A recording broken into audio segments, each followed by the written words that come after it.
Hello friends, I am glad to be here once again this morning. I always enjoy teaching and also learning and mingling with the students and also the teachers. So it is another privilege for us to learn this one.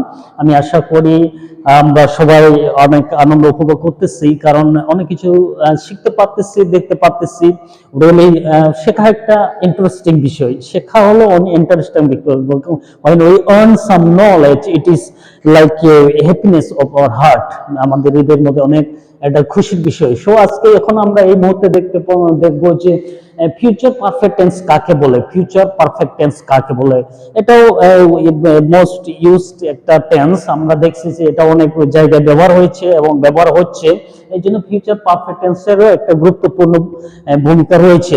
তো future perfect tense কাকে বলে? ভবিষ্যতে দুটি কাজের মধ্যে যে কাজটি আগে ঘটে তাকে ফিউচার পারফেক্ট টেন্স বলে এবং পরেরটি ফিউচার ইনডিফিনিট টেন্স বলে। আরেকবার বলছি, ভবিষ্যতে দুটি কাজের মধ্যে যে কাজটি আগে ঘটে তাকে ফিউচার পারফেক্ট টেন্স বলে এবং পরেরটিকে ফিউচার ইনডিফিনিট টেন্স বলে। সো এই ফিউচার পারফেক্ট টেন্সকে, যে কাজটি ভবিষ্যতে সম্পূর্ণ নিখুঁতভাবে কমপ্লিট হবে আরেকটা কাজের আগে, তাকে ফিউচার পারফেক্ট টেন্স বলে। তো এই ফিউচার পারফেক্ট টেন্সের সূত্র কি? যেমন subject plus shall will have plus verb 3 plus object, subject plus shall have বা will have plus verb 3 plus object. তাহলে আই শ্যাল হ্যাভ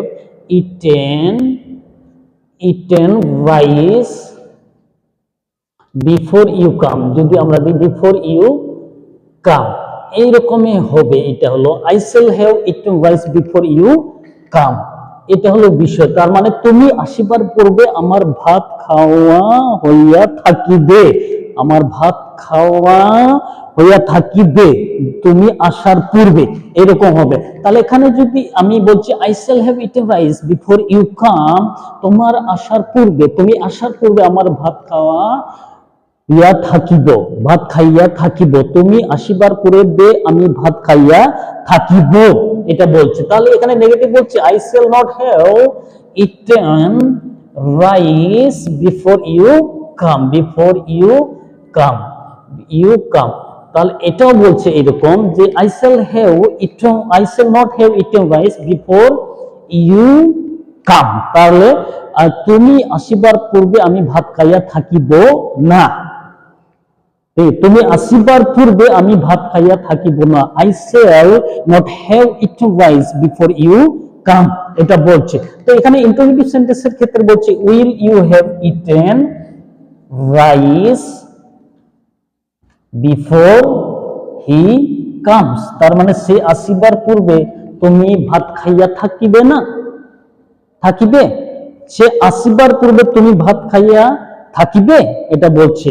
যে এরকম হচ্ছে বিষয়টা যে okay, will you have eaten rice before he comes, সে আসিবার পূর্বে তুমি ভাত খাইয়া থাকিবে। Will you have eaten rice before he comes, সে আসিবার পূর্বে তুমি ভাত খাইয়া থাকিবে। আর এখানে বলছে will you have, or will you not have eaten rice before he comes, তারে সে আসিবার পূর্বে তুমি কি ভাত খাইয়া থাকিবে না, সে আসিবার পূর্বে তুমি কি ভাত খাইয়া থাকিবে না। Will you not have eaten rice before he comes, এটা বলছে। তাহলে এই যে একটা সেন্টেন্সের যে একটা মানে কি যে খেলা, যে এত ইন্টারেস্টিং ভাবে আমরা কথা বলতে পারবো যে I will have eaten rice before you come, I will not have eaten rice before you come, will you have eaten rice before he comes, will you not have eaten rice before he comes. এই যে এটা সুন্দর একটা মানে কথা বলার একটা ইন্টারেস্টিংটাই ভিন্ন। সত্যি যখন আমরা এটাকে ইমপ্রুভ করতে পারবো, যখন আমরা এরকম কথা বলতে পারবো ইচ্ছাকৃত ভাবে, তাহলে অনেক মজা লাগবে, কিন্তু অনেক ভালো লাগবে। ওই জন্য স্ট্রাকচার গুলো অনেক গুরুত্বপূর্ণ ভাবে আমাদেরকে জানা দরকার।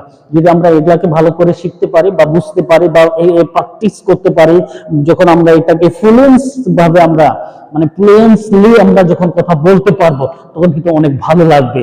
তখন মনে হবে যে মানে ইচ্ছাপূর্বক আমি যা বলতে চাচ্ছি তা কিন্তু অর্থবোধক ভাবে আমি কিন্তু বলতে পারবো। এই জন্য স্ট্রাকচার গুলো অনেক গুরুত্বপূর্ণ ভাবে আমাদেরকে দেখতে হবে। এই জন্য টেন্স তো একবারে অনেক অনেক গুরুত্বপূর্ণ একটা জিনিস। বিকজ আমি প্রথমে বলেছি tense is the soul of grammar, tense হলো গ্রামারের প্রাণ। তাহলে এটা আমাদেরকে মনে রাখতে হবে। এই জন্য এটা বলছি গ্রামারের প্রাণ, যেহেতু এই স্ট্রাকচার দিয়ে আমরা অনেক কথা বলতে পারতেছি।